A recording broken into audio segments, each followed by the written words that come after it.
Jia Young stepped out of the black Mercedes, his polished Italian shoes hitting the pavement of Gangnam's luxury shopping district with a sharp click that echoed his perfectly controlled life. 3 days. That's all the time he had left before he would stand at an altar and marry Park Ji-hye, a woman he barely knew, to seal an alliance between two of Seoul's most powerful crime families. The October sun cast long shadows across the plaza, and somewhere in the distance, a street musician played a melancholic tune on a gyeogeum that made his chest tighten with something he'd spent 6 years trying to forget. His assistant Sun-hee walked beside him, tablet in hand, rattling off the day's agenda with mechanical precision. The final suit fitting is in 20 minutes, then you have a meeting with the Park family's wedding coordinator at 3, and your father wants to see you at the estate by 6 to discuss the seating arrangements for the clan elders. Her voice faded into background noise as Jia Young's eyes swept across the crowded plaza, a habit ingrained from years of watching for threats, for rivals, for any sign of danger in the carefully orchestrated chaos of his world. That's when he saw her. Time didn't slow like it did in movies. Instead, it fractured into 1,000 crystalline pieces, each one cutting deeper than the last. Across the fountain plaza, maybe 50 meters away, a woman knelt beside 2 small children, adjusting the collar of a little boy's jacket with the same gentle patience that had once undone every wall Jia Young had ever built around his heart.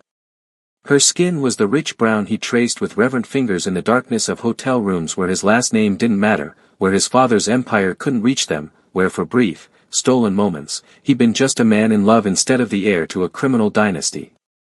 Olivia. The name hit him like a physical blow, stealing the breath from his lungs. She looked different. Her hair was natural now, coiled in a thick bun at the nape of her neck instead of the straight extensions she'd worn when they were together. She was thinner, he noticed with a sharp pang of guilt, her movements carrying the exhausted grace of someone who'd learned to survive on strength alone. She wore the blue vest of a hotel cleaning service over simple black pants, and Jia Young's hands clenched into fists at the thought of her scrubbing toilets, changing sheets, doing work that should have been beneath the woman who'd once quoted Toni Morrison and Maya Angelou to him in the quiet hours before dawn. But it was the children that made his heart stop completely. The little boy whose collar she was fixing turned his head toward his sister, laughing at something she'd said, and Jia Young saw his own face reflected in miniature. The same sharp jawline that had come from his mother's aristocratic features. The same slightly arched eyebrows. And when the child's eyes caught the sunlight, Jia Young's vision blurred because he knew those eyes, rare gray-green instead of brown, the genetic anomaly that marked every firstborn Kong son for 3 generations. "Sir." Sun-hee's voice cut through the roaring in his ears. "Sir, are you all right? You look like you've seen a ghost." He had. Or maybe he was the ghost, a specter of the man who'd held Olivia in his arms and promised her forever before his father had made it clear that forever came with a price tag written in blood. Dae-young had been blunt 6 years ago when his security team had reported the relationship. "End it, or I'll end her. You're my only son, Jia Young. You don't get the luxury of choosing love over legacy. That girl is a distraction you can't afford, and I won't have my heir throwing away his future for some foreign woman who doesn't understand our world."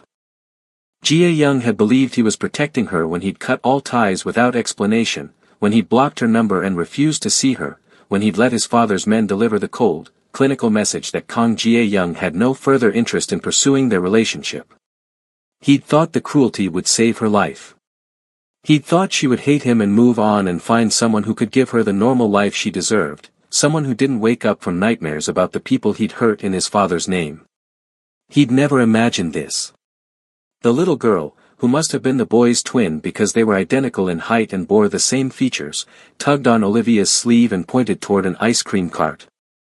Olivia shook her head gently, and even from this distance, Jia Young could read the apologetic set of her shoulders, the way she gestured to her wallet with a self-deprecating smile that said they couldn't afford such luxuries.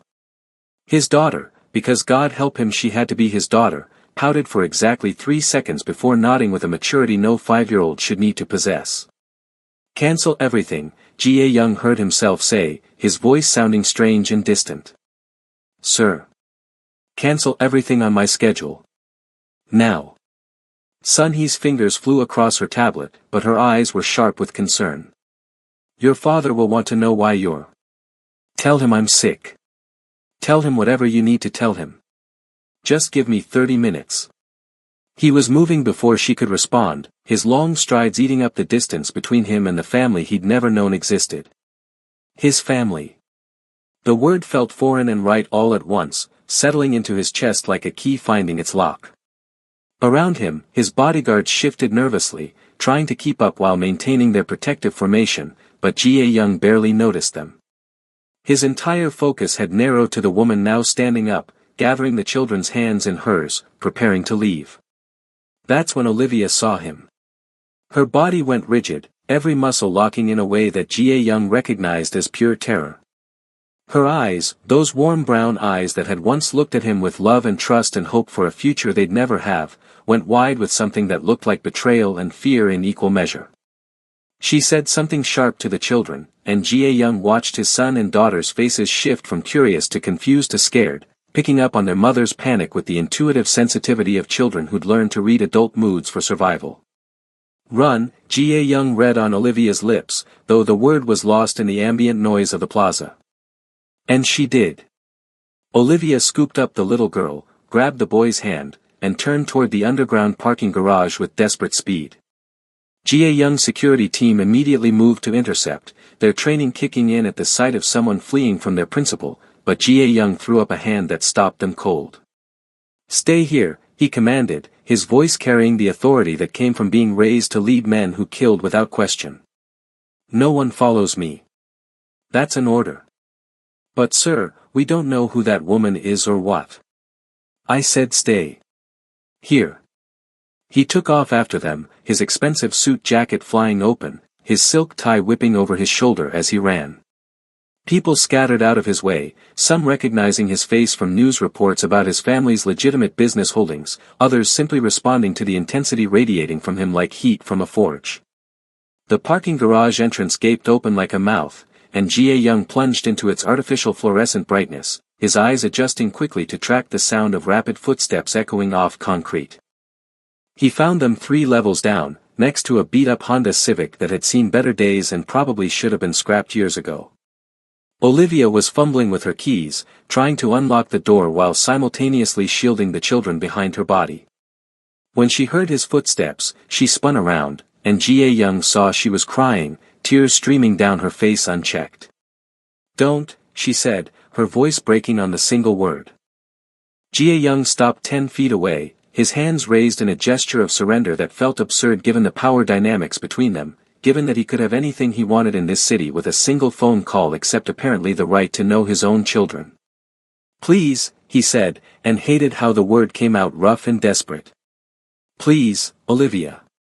Just talk to me. Talk to you. Her laugh was bitter and sharp enough to draw blood. You don't get to ask me for anything.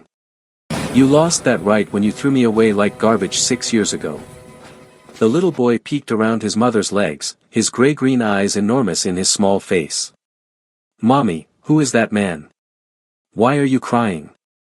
Get in the car, Tay, Olivia said, her voice shaking as she finally got the door unlocked. You and Hannah get in the car right now. Tay. The name hit Jie Young like a bullet. It meant, great, in Korean, the kind of hopeful, powerful name a mother would give her son when she wanted him to rise above his circumstances. And Hannah, the little girl now climbing into the back seat with solemn, watchful eyes, meant flower. Korean names. She'd given them Korean names even after he'd abandoned her, even after she'd had every reason to cut all ties to his culture, his language, his world. How old are they? Jie Young asked, though he already knew, had known from the moment he'd seen them. The math was brutally simple. None of your business. Olivia's hand was on the driver's door handle now, knuckles white with the force of her grip.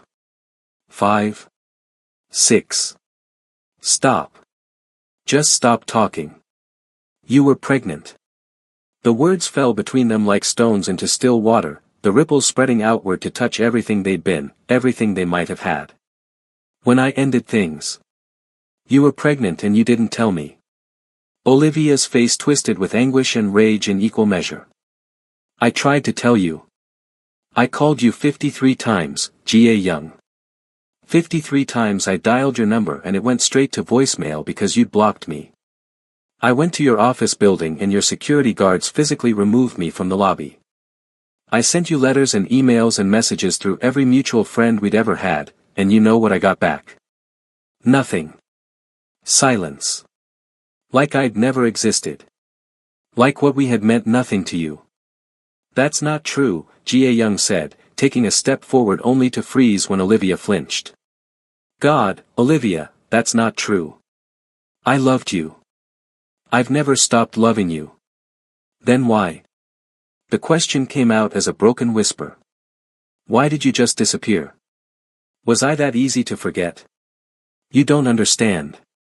My father, Jae-young stopped, realizing how pathetic it sounded, how weak.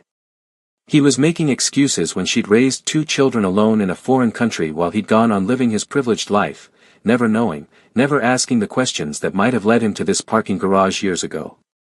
Your father what? Olivia demanded. Your father didn't approve. Your father thought I wasn't good enough for his precious heir. Well, congratulations, you followed his orders perfectly.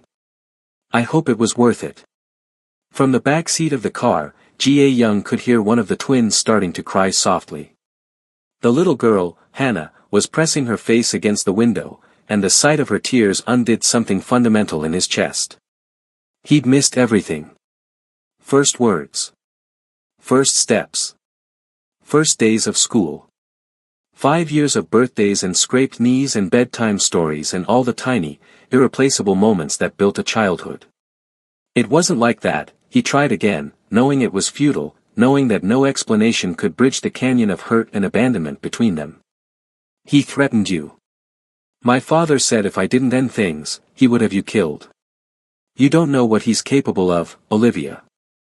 The things he's done, the people who've disappeared because they stood in his way. I thought I was protecting you. Protecting me? Olivia's voice rose, echoing off the concrete walls. You call abandoning me when I was 2 months pregnant protecting me? I was alone, Jae-young. Completely alone in a country where I barely spoke the language, where I had no family, no support system, no way to provide for 2 babies. Do you know what that's like? Do you have any idea what I went through? He didn't. He couldn't. His entire life had been cushioned by wealth and power and the knowledge that whatever he needed would be provided without question. Even his suffering had been luxurious, mourning a lost love from penthouse apartments and private clubs while Olivia had been fighting for survival. Tell me, he said quietly. Please. I need to know. Olivia laughed again, that same broken sound that spoke of trust shattered beyond repair. Why? So you can feel guilty. So you can throw money at the problem and make yourself feel better. She wiped her face roughly with the back of her hand. I worked 3 jobs when they were babies. 3 jobs, Jae-young. I cleaned offices at night while they slept in a playpen I'd set up in the storage closet because I couldn't afford childcare. I translated documents during their naps. I waited tables on weekends while my neighbor, a grandmother who could barely make rent herself, watched them for whatever I could scrape together. Each word was a lash, and Jae-young took them all, knowing he deserved far worse. In the car, Tae had twisted around to comfort his sister, the little boy's small hand patting Hannah's shoulder with the practiced ease of someone who'd learned early to be his sister's protector. The gesture broke something in Jae-young that he hadn't known could still break. I want to help, he said. Please, let me help. Money, a house, education for them, anything you need. I don't need your guilt money. Olivia pulled open the driver's door. We've survived this long without you. We'll keep surviving. They're my children. The words exploded out of him, louder than he'd intended, raw with a possessive grief he hadn't known he was capable of feeling. Don't I have a right to know them? To be part of their lives? Rights? Olivia turned on him with a ferocity that reminded him why he'd fallen in love with her in the first place, this woman who'd never backed down from anyone, who'd argued politics and philosophy with him until dawn, who'd challenged every assumption he'd ever made about the world. You want to talk about rights? You gave up every right when you chose your father's empire over us. Those children don't know you. You're nothing to them. Just a stranger making their mother cry in a parking garage. Olivia, please. No. She climbed into the car, her hand reaching for the door. Stay away from us, Ga Young. I mean it. We don't need you. We don't want you in our lives. Just go back to your perfect world and your perfect arranged marriage and your perfect criminal empire and forget you ever saw us. I can't do that. The admission came out hoarse. I can't just walk away. Not again. Watch me make you. She slammed the door, started the engine, and reversed out of the parking space with a squeal of tires that spoke of panic barely held in check. Ga Young stood there, frozen, watching the taillights of the Honda disappear up the ramp toward street level. He should have moved. Should have gotten their license plate number, should have called Sunhee to track them, should have done any of the 100 things his training and resources made possible. Instead, he sank down onto the concrete barrier of the parking space, his legs suddenly unable to support his weight, and put his head in his hands. He'd faced down rival gang members with guns. He'd negotiated territorial disputes that could have erupted into all-out war. He'd watched his father order executions with the casual indifference of someone deciding what to have for dinner.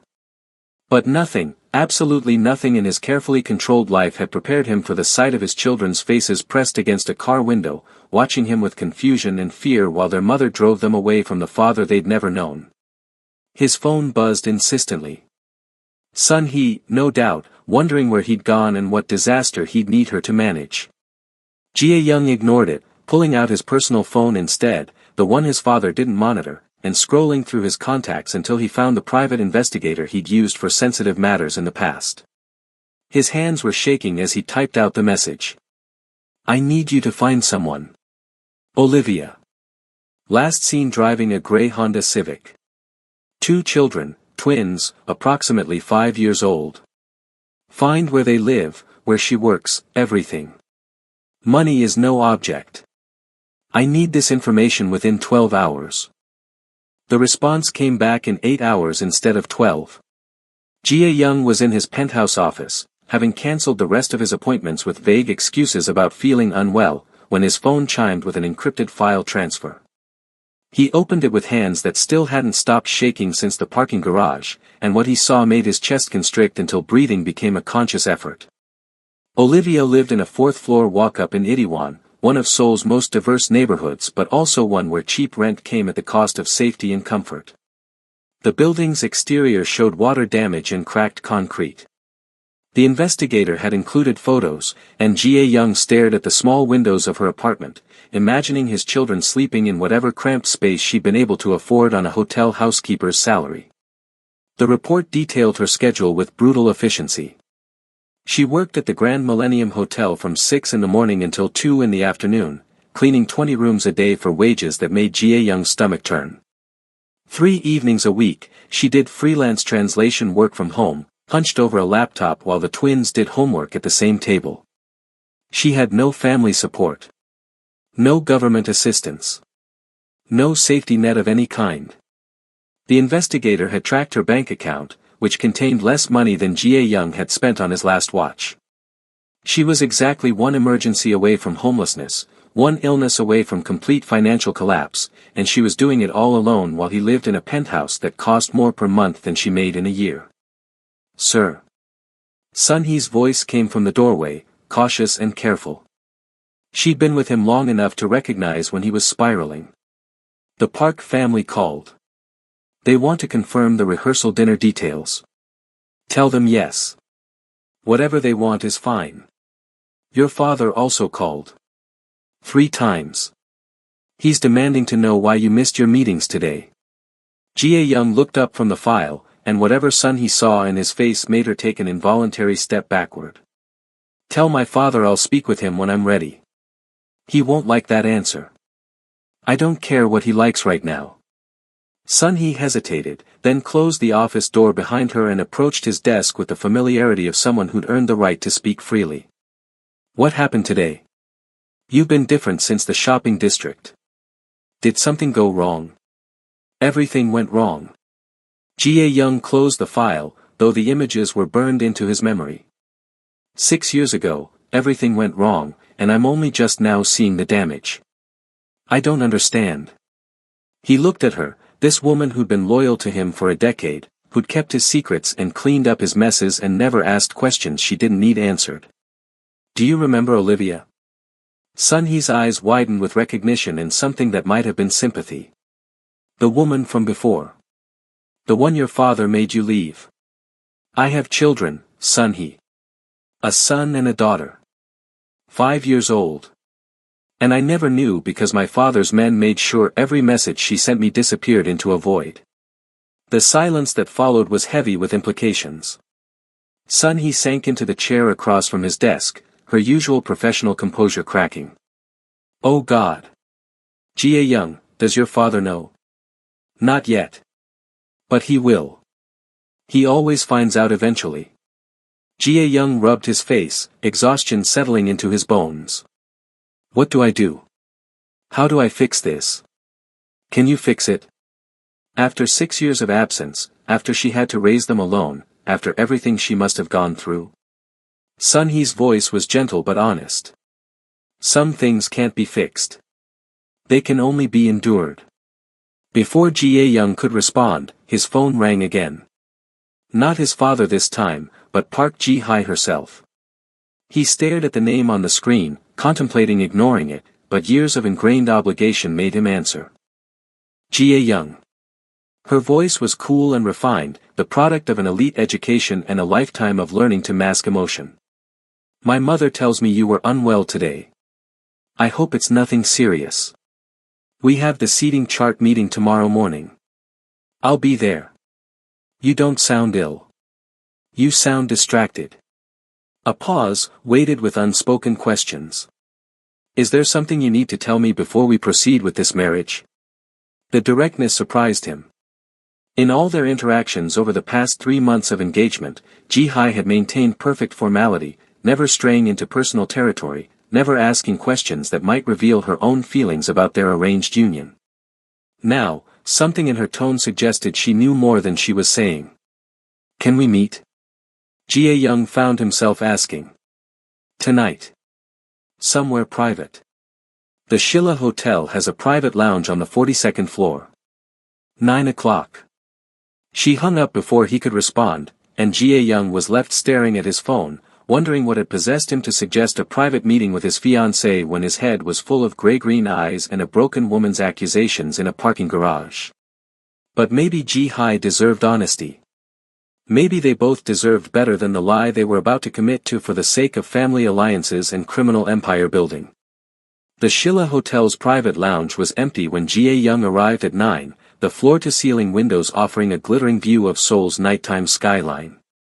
Ji-hye was already there, seated in a leather armchair with a glass of wine, still dressed in the elegant pantsuit she'd probably worn to whatever charity function or business meeting had filled her day.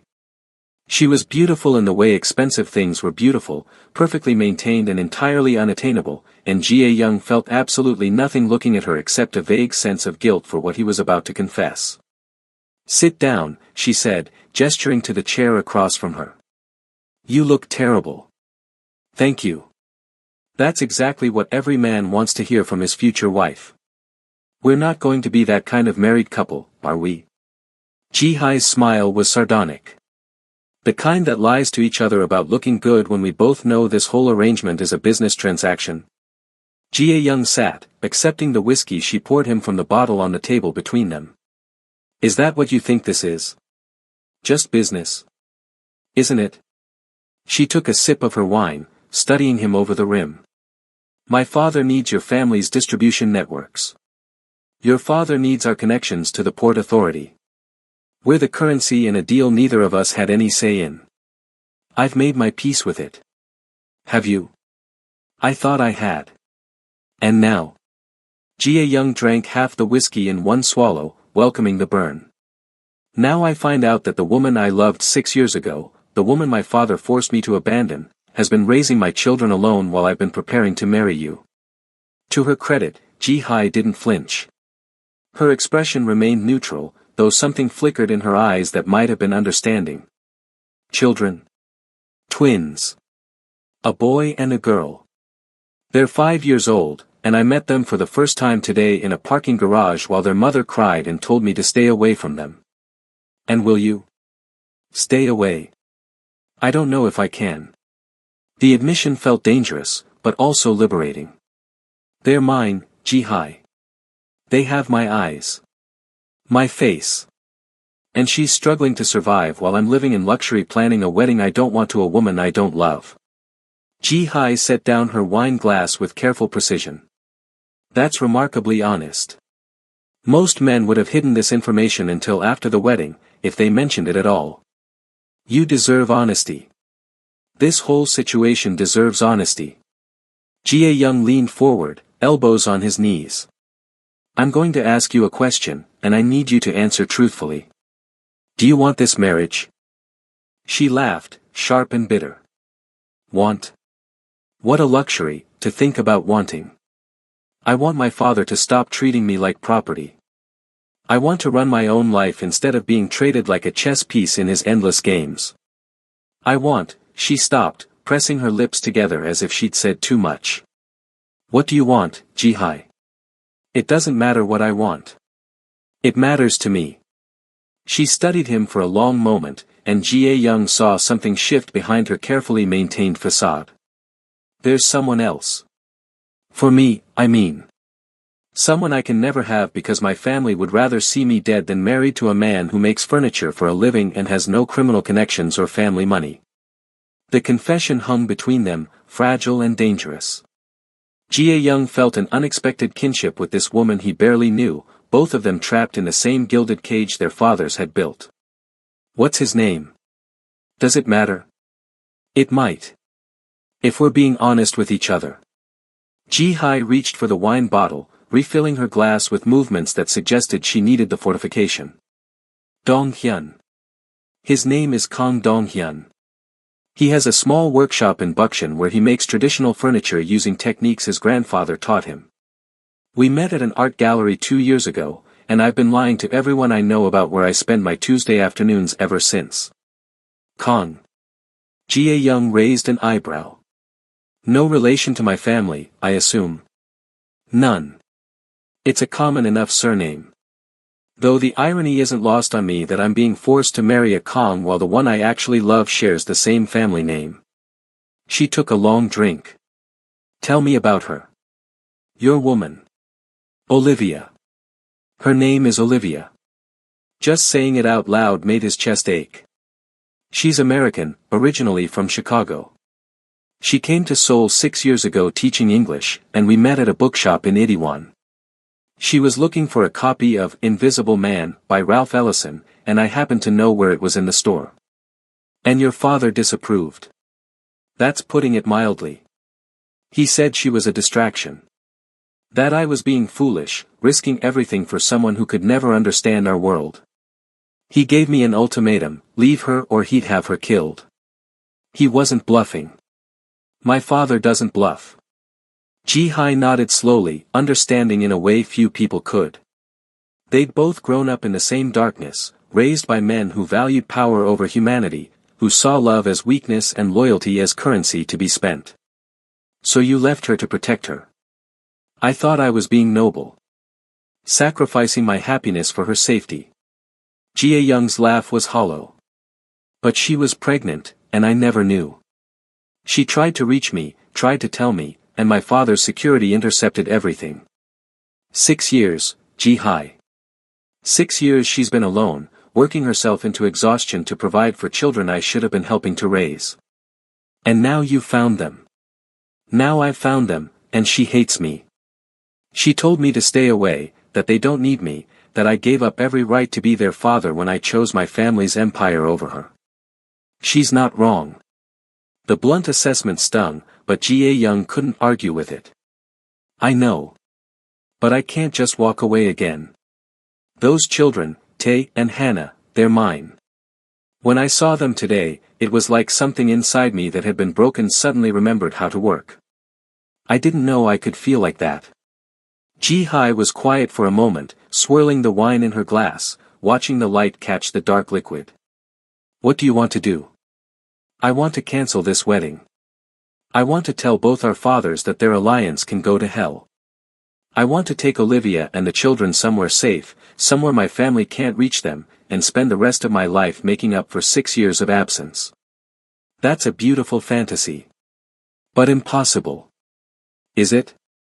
Ji-hai leaned forward, and Jia-young saw calculation in her eyes, the sharp intelligence that had made her valuable to her father's organization. What if we helped each other? What do you mean? Think about it. We're both trapped in this arrangement neither of us wants. We both have people we actually care about who we can't be with because of our family's expectations. What if we went through with the wedding but made it clear, privately, that it's a marriage of convenience?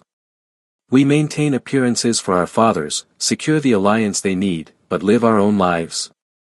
Jia-young considered it, the whiskey warming his stomach as the implications unfolded. That could work for a while. Maybe even a few years. But eventually, they'd expect heirs. They'd expect us to play our parts fully. By then, we'd have established ourselves. Built our own power bases within the organizations. Maybe even found ways to protect the people we love. Or they'd both be dead from the stress of living double lives while we pretend to be a happy couple in public. Jia-young shook his head. I appreciate what you're suggesting, Ji-hai. Really, I do. And maybe in another situation, it would work. But I saw my children's faces today. I saw the fear in my daughter's eyes when she watched her mother cry. I can't do this halfway. I can't be a part-time father who shows up when it's convenient and hides them like a dirty secret when my family's around. Then what's your alternative? Walk away from everything. Your father will come after you. After them. You know he will. I know. The weight of it settled over him like a shroud. But maybe it's time someone in my family chose differently. Maybe it's time someone said no to the violence and the control and the endless cycle of using people as pawns. Ji-hai regarded him with something that looked like respect mixed with pity. You're going to get yourself killed. And possibly her and the children too. Maybe. Or maybe I'm finally going to start living like a human being instead of my father's puppet. His phone buzzed on the table between them, and Jia-young glanced at the screen to see Sun-hee's name. He answered on speaker, too tired to care about privacy anymore. Sir, we have a problem. Sun-hee's voice was tight with anxiety. Your father knows. About the woman. About the children. Ice flooded Jia-young's veins. How? He had you followed today. When you took off after her in the parking garage, his security team tracked you. They got the license plate, ran it, found out everything. He's seeing you to the estate right now. He specifically said to tell you that if you don't come immediately, he'll handle the situation himself. Jia-young was already standing, grabbing his jacket. Tell him I'm on my way. And Sun-hee. Get someone to Olivia's apartment in Itaewon right now. Someone you trust. I need her and the children protected. Already done. I sent Min-woo and his team as soon as I heard. They're stationed outside her building. Thank you. He ended the call and turned to find Ji-hai on her feet as well. I'm coming with you, she said. This isn't your fight. It became my fight the moment you decided to blow up our wedding plans. If your father is angry enough, this could destabilize the entire alliance. My father will want to know why. She grabbed her purse. Besides, 2 united fronts are stronger than one. Let me help.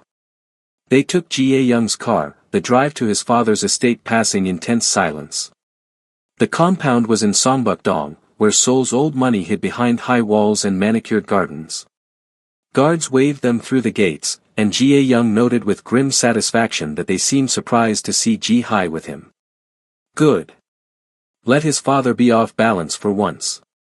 Kang Dae-young was waiting in his study, a room designed to intimidate with its dark wood paneling and the wall of books no one had ever seen him read.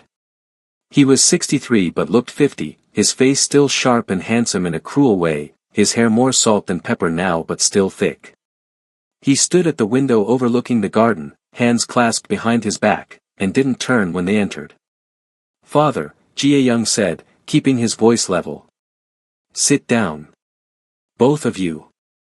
They sat in the leather chairs facing his desk, and Jia Young felt like he was 12 years old again, being called in to explain some transgression. Except now the stakes were infinitely higher, and the people he was protecting were infinitely more precious. Dae-young finally turned, and his face was calm, which was somehow more terrifying than rage would have been. He walked to his desk, opened a drawer, and pulled out a manila folder that he tossed in front of Jia-young. Photos spilled out. Olivia and the children at their apartment. At the park. At school. Every moment of their lives captured and catalogued like evidence at a crime scene. 2 children, Dae-young said quietly. Illegitimate. Born to a woman I specifically told you to leave. And you never thought to mention this to me? I didn't know they existed until today. Convenient.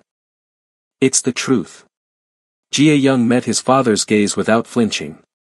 She tried to contact me 6 years ago, but your security team made sure I never got the messages. They intercepted everything. You made sure I'd never know.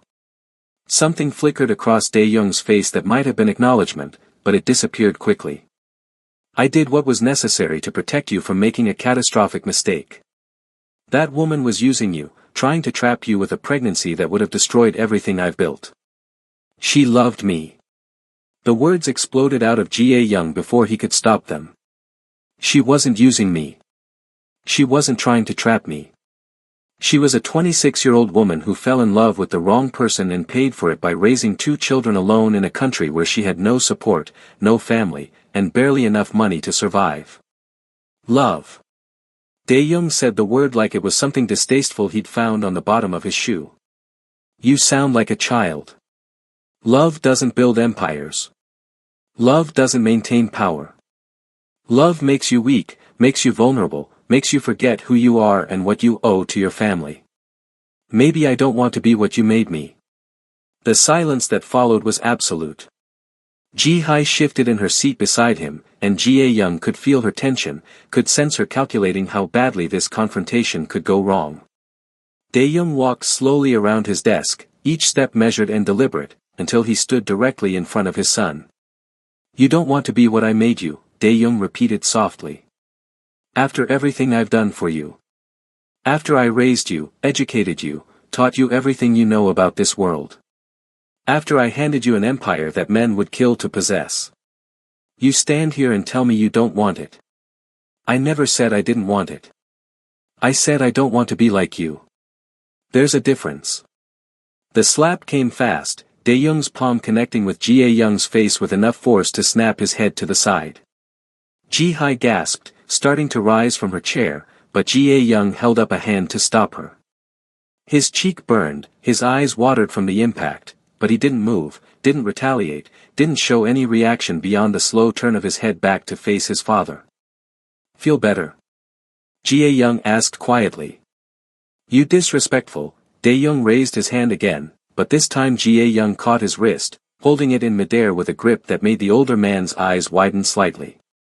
I'm not a child anymore, father. And I'm not afraid of you. You should be. Dae-young jerked his arm free, his face flushing with anger. Those children are a liability. That woman is a liability. They represent everything that could be used against you, against this family. Do you understand what our enemies would do if they knew you had illegitimate heirs? The chaos it would cause in the organization? I understand perfectly. I also don't care. Then you're a fool. Dae-young returned to his desk, pouring himself a drink with hands that shook slightly with rage. I've already made arrangements. The woman and children will be relocated. Somewhere far from Seoul, somewhere they can't cause trouble. You'll marry Ji-hai as planned, and this embarrassing situation will be handled quietly. No. Excuse me. I said no. You're not relocating them. You're not handling anything. You're going to leave them alone. Dae-young drank his whiskey in one swallow, then slammed the glass on his desk hard enough that Jia Young was surprised it didn't shatter.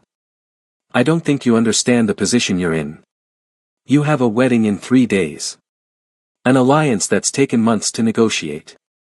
Both families have invested significant resources into this merger, and you're going to throw it all away for a woman who's already proven she can survive without you? Actually, Ji-hai spoke up, her voice clear and steady, I think we need to address something important here. This alliance you're so concerned about. It's built on a foundation of two people who don't love each other being forced into marriage. That's not stability. That's a powder keg waiting to explode. Dae-young turned his attention to her, his expression dangerous. Mississippi Park, I suggest you stay out of family matters that don't concern you. But they do concern me. I'm supposed to marry your son in 3 days. I think I have a right to speak. Ji-hai stood, smoothing her skirt with a composure that Jae-young had to admire. My father and you want this alliance because you think it will make both families stronger. But what happens when Jae-young resents me for the rest of our lives because I'm not the woman he loves? What happens when I resent him for the same reason? How long before that resentment turns to hatred? How long before one of us makes a mistake that costs both families everything? You have someone else too, Dae-young said, his eyes narrowing. Don't you, Mississippi Park? Ji-hai didn't flinch. I do. And unlike your son, I'm not ashamed to admit it. His name is Dong-hyun, and he's a better man than anyone in this room will ever be. A furniture maker. Dae-young's laugh was contemptuous. You'd throw away an alliance for a carpenter? I'd throw away this whole corrupt system for a chance at actual happiness. Yes. Jae-young looked at her with newfound respect. Whatever happened next, at least they were going down fighting together. Dae-young seemed to sense the shift in the room, the united front forming against him, and his expression hardened into something cold and calculating. Then you've both made your positions clear, he said quietly. And I've made mine. The wedding will proceed as planned. If it doesn't, I will personally ensure that Olivia and those children disappear. Not relocate. Disappear. Do I make myself clear? The threat hung in the air like poison gas. Jae-young felt his hands clench into fists, every muscle in his body screaming at him to launch himself across the desk and make his father take back those words. But that would solve nothing. Violence never did, despite what his father had taught him. If you touch them, Jae-young said, his voice low and deadly serious, if you so much as send someone to follow them, to intimidate them, to make them feel unsafe for even a moment, I will burn everything you've built to the ground. Every business. Every alliance. Every connection. I'll go to the police with everything I know about your operations. I'll testify. I'll destroy you. You wouldn't dare. That would destroy you too. I don't care. They're worth more to me than any of this. Father and son stared at each other across the desk, years of complicated history stretching between them like a battlefield. Jae-young saw the moment his father realized he was serious, saw the calculation happening behind those cold eyes as Dae-young weighed his options and found them all unpalatable. Get out, Dae-young finally said. Both of you. Get out of my sight before I do something we'll all regret. Gladly. Jae-young stood, Ji-hai rising beside him. They were almost to the door when his father's voice stopped them. Jae-young. You're my son. My only son. Everything I've done has been to prepare you to take over when I'm gone. Don't throw that away for a woman who'll never understand our world. Jae-young turned back, and for the first time in his life, he saw his father not as an imposing figure of power and fear, but as an old man clinging desperately to control he could feel slipping away. You're right about one thing. She'll never understand our world. Thank God for that. Because our world is sick, Father. It's rotten. And I don't want my children anywhere near it. They left before Dae-young could respond, walking quickly through the estate's corridors, past the guards and the servants who all carefully avoided looking at them. Only when they were outside, breathing the cool night air, did Jae-young allow himself to shake with the adrenaline crash. That went well, Ji-hai said dryly. That went well, Ji-hai said dryly, and despite everything, Jae-young found himself laughing, a slightly hysterical sound that echoed across the manicured gardens. They walked to his car in silence, the weight of what they'd just done settling over them like snow. Jia Young checked his phone, relieved to see messages from Sun He confirming that Min Woo and his team were still stationed outside Olivia's apartment building, that she and the children were safe inside, that no one had approached them. What now? Ji Hai asked as they got into the car. Now I go see her. I have to warn her about my father, have to make sure she understands the danger she's in. She won't want to see you. I know. But I have to try. Jia Young started the engine, his hands gripping the steering wheel tight enough to hurt. What about you? What will you tell your father? The truth, I think. I'm tired of lying. Tired of pretending to be someone I'm not. Ji Hai pulled out her phone, staring at the screen with a mixture of determination and fear. Dong Hyun deserves better than secret Tuesday afternoons. He deserves a woman who can love him openly. Your father won't take it well. Neither will yours, apparently, and you're doing it anyway. She smiled, sad but genuine. Maybe we can be disgraced together. Start a support group for children who disappointed their criminal fathers. Jia Young dropped her at her family's estate in Hanam-dong, watching until she disappeared through the gates before turning the car toward Itaewon. The streets grew narrower, the buildings more cramped, the evidence of wealth replaced by the reality of how most people in Seoul actually lived. He found Olivia's building easily, the address from the investigator's report burned into his memory. Min Woo's black SUV was parked across the street, and Jia Young nodded to his security chief as he approached. Any problems? Jia Young asked. Nothing yet, boss. But I've got 2 of my guys on the roof with a clear view of all approaches, and Ji-hoon is monitoring the building's back entrance. Min Woo was young, only 30, but he'd proven himself loyal and competent in ways that mattered. You really think your father would move against them? I know he would. He sees them as a threat to everything he's built. Loose ends that need to be tied up. With all due respect, boss, they're children. Your children. My father doesn't see them that way. He sees potential leverage for enemies. Complications. Problems to be solved. Jia Young looked up at the building, trying to figure out which window was hers. Stay alert. If anyone approaches who isn't a resident, I want to know immediately. He climbed the stairs because the building's elevator was broken, the smell of cooking mixing with mildew in the stairwell. 4th floor, apartment 403. Jia Young stood outside the door for a long moment, trying to find the right words and failing. There were no right words for this situation, no magic phrase that could undo 6 years of absence and pain. He knocked. Footsteps approached, then stopped. He could feel Olivia on the other side of the door, could imagine her looking through the peephole, seeing him standing there. For a long moment, nothing happened. Then, quietly, her voice came through the wood. Go away, Jia Young. I need to talk to you. It's important. There's nothing you could say that I want to hear.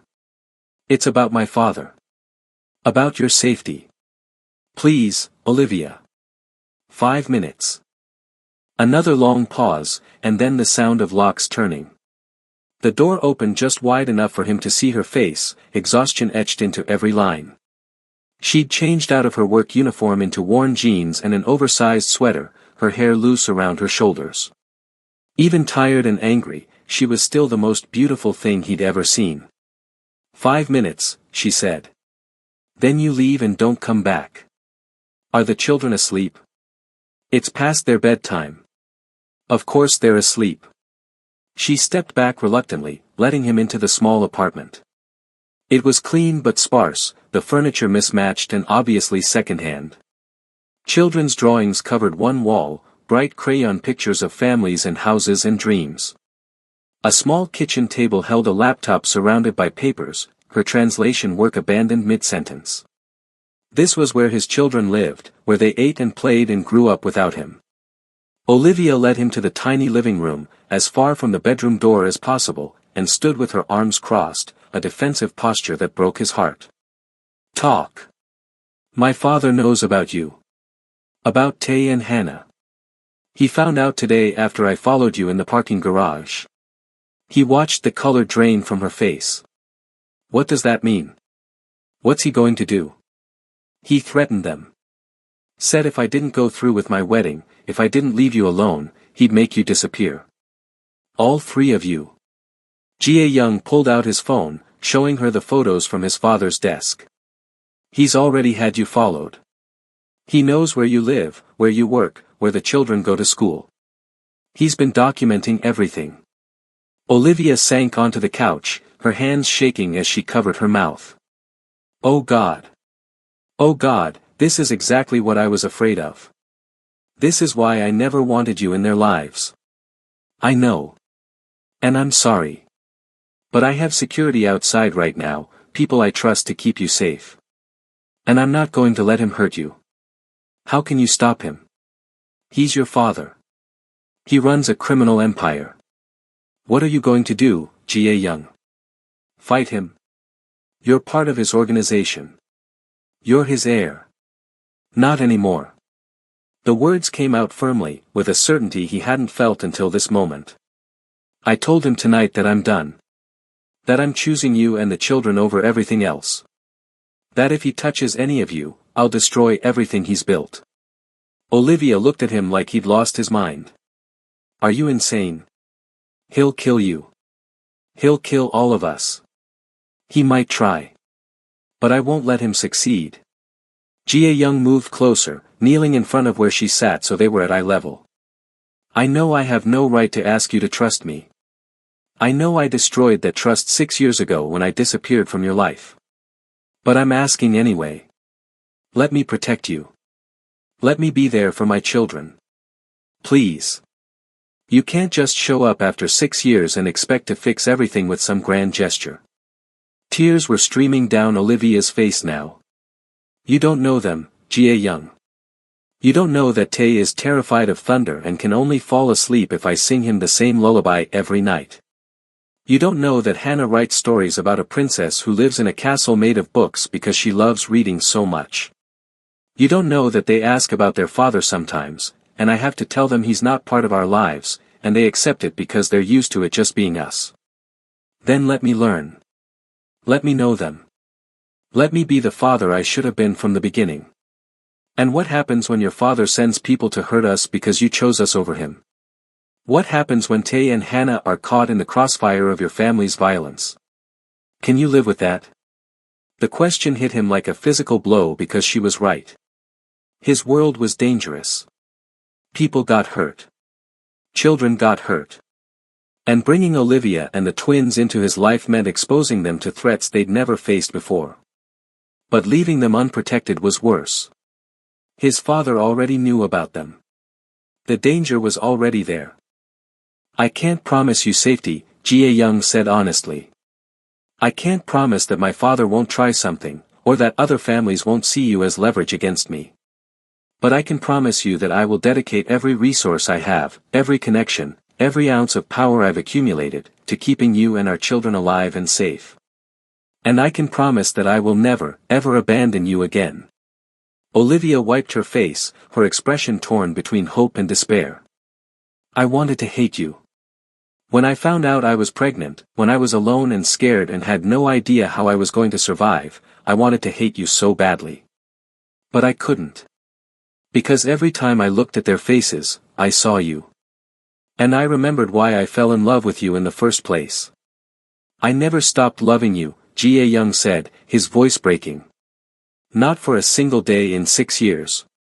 You were the first thing I thought about when I woke up and the last thing before I fell asleep. I convinced myself I was protecting you by staying away, but really I was just a coward who was too afraid to stand up to my father. You weren't a coward, Olivia said softly. You were trapped, just like I was trapped in a different way. But Jae-young, I need to know this isn't just guilt talking. I need to know you're not here because you feel obligated, because seeing them made you suddenly want to play father. These are real children with real needs, and they deserve better than a part-time parent who shows up when it's convenient. I know that. And I swear to you, this isn't guilt or obligation. When I saw Tae and Hannah today, something in me changed. I looked at them and I knew, without any doubt, that they're the most important thing in my life. More important than my father's approval. More important than the empire I was supposed to inherit. More important than anything. Before Olivia could respond, a small voice came from the hallway. Mommy? Who are you talking to? They both turned to see Tay standing in the doorway, clutching a stuffed tiger, his gray-green eyes heavy with sleep but curious. Hannah appeared behind him, her hand on her brother's shoulder, always the protective one even at 5 years old. Jae-young's breath caught in his throat at seeing them up close, really seeing them for the first time. It's okay, babies, Olivia said, standing quickly. Go back to bed. Mommy's just talking to someone. Is that the man from today? Hannah asked, her gaze steady on Jae-young. The one who made you cry? Yes, but everything's okay now. I promise. Tae walked forward, no fear in his small body, just the innocent curiosity of a child who hadn't yet learned to be afraid. He stopped in front of Jae-young, studying his face with an intensity that reminded Jae-young painfully of his own mother before she died. You have the same eyes as me, Tae said. And the same mark on your neck. Jae-young touched the small birthmark on his neck unconsciously, the one that had been passed down through his family for generations. I do. We're very similar, you and I. Are you our daddy? The question hung in the air like a prayer. Olivia made a small sound of distress, but Jae-young kept his eyes on his son, on this brave, beautiful boy who deserved nothing but truth. Yes, he said simply. I am. Where have you been? Out of the mouths of children came the questions that cut deepest. I've been making mistakes. Big ones. But I'm here now, and if you and your sister and your mother will let me, I'd like to be part of your lives. Hannah had crept forward too, standing beside her brother with the same fearless curiosity. Will you stay this time? Or will you leave again and make mommy sad? I won't leave. I promise you both, I will never leave again. Tae seemed to consider this, his small face serious beyond his years. Then he did something that shattered every remaining piece of Jae-young's carefully constructed defenses. He reached out and took Jae-young's hand. Okay, Tae said. You can be our daddy. But you have to read us stories and help with homework and come to school things like other daddies do. I will. I promise I will. Hannah took his other hand, and Jae-young found himself kneeling between his children, holding their small hands in his, completely undone by their simple acceptance. Over their heads, he saw Olivia crying silently, her hand pressed to her mouth. The moment was interrupted by Jae-young's phone buzzing urgently. He pulled it out to see Sunhee's name, and something about the late hour made his stomach drop. I have to take this, he said apologetically. Boss, we have a problem, Sunhee said as soon as he answered. Your father sent a team. They're heading toward Itaewon now. Min-woo says you have maybe 10 minutes before they arrive. Jae-young's blood turned to ice. How many? At least 6 men. Maybe more. He's not playing around. Get the car ready. We're evacuating now. He ended the call and turned to Olivia. We need to leave. Right now. My father sent people. To her credit, Olivia didn't panic. She moved with the efficiency of someone who'd learned to adapt quickly, grabbing a backpack and throwing in clothes, documents, the children's favorite toys. Tae, Hannah, get your shoes on. We're going on an adventure. But mommy, it's nighttime, Hannah protested. I know, baby. But we need to go. Trust mommy. Jae-young helped gather their things, his mind racing through options. They couldn't stay in Seoul. His father's reach was too extensive. They needed to get out of the city, maybe out of the country entirely. He had accounts his father didn't know about, resources he'd been building quietly for years in case he ever needed to break free. They were almost ready when they heard footsteps on the stairs. Heavy, purposeful footsteps that belonged to men who knew violence intimately. Jae-young moved to the door, positioning himself between his family and whatever was coming. Through the peephole, he saw them. 6 men in dark suits, his father's personal enforcers, led by Cho, the man who'd been carrying out Dae-young's dirty work for 20 years. "We know you're in there, young master," Cho called through the door. "Your father wants the woman and children brought to the estate. You can come quietly, or we can make this difficult." Jae-young pulled out his phone, dialing Min-woo. "I need you in the building. 4th floor, now. Already on our way up the back stairs, boss." Jae-young, Olivia whispered, clutching the children close. "What do we do?" He looked at her, at Tae and Hannah's frightened faces, and made his choice. The same choice he should have made 6 years ago. He opened the door. "You're not taking them anywhere," he said calmly. Cho smiled, the expression holding no warmth. "Your father anticipated you might be difficult about this. He said to remind you that defying him has consequences. For everyone. Then he should have raised a more obedient son." What happened next was quick and brutal. Min-woo and his team emerged from the back stairwell, weapons drawn. Cho's men reached for their guns. And Jae-young did something he'd never done before. He stepped fully into the line of fire, his arms spread wide, making himself the target. "If you want to get to them, you go through me first," he said. "And if you kill me, my father loses his only heir." Is that really what he wants? The standoff lasted an eternity compressed into seconds. Then Cho's phone rang. He answered, listened, and his expression shifted to something like surprise. He lowered his weapon. "Stand down," he told his men. "Change of plans." "What?" Jae-young didn't lower his arms. "Your father says to let them go. All of you. He says you've made your choice clear, and he won't stop you. But you're no longer his son. You're no longer part of the family. Everything you were promised, everything you stood to inherit, it's gone. You walk out that door with them, and you're dead to him." Jae-young felt something loosen in his chest, a weight he'd been carrying his entire life suddenly lifting. "Tell him I accept his terms." Cho nodded, then he and his men retreated down the stairs. Min-woo kept his weapon trained on them until they were gone, then turned to Jae-young. "Boss, what just happened?" "I stopped being his son and started being their father," Jae-young said simply. 3 months later, they were in a small house in Busan, far enough from Seoul that Dae-young's shadow didn't reach them every day. Jae-young had liquidated his hidden accounts, walked away from everything his father had built, and started over. He worked now as a security consultant for legitimate businesses, using the skills his father had taught him for legal purposes. It wasn't glamorous, and it certainly wasn't wealthy by his old standards, but it was honest. Olivia had found work translating for international companies, and she'd started smiling again, really smiling, the kind that reached her eyes. Tae and Hannah had adjusted better than any of them had hoped, their new school far better than the underfunded one in Itaewon. And every night, Jae-young read them stories, helped with homework, and tucked them in with the lullabies Olivia had taught him.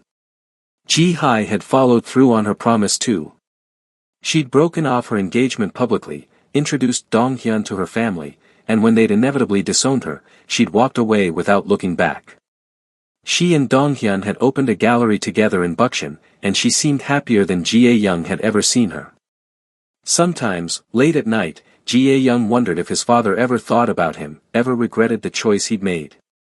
But mostly, he was too busy being present in the life he'd almost thrown away to care about the empire he'd left behind.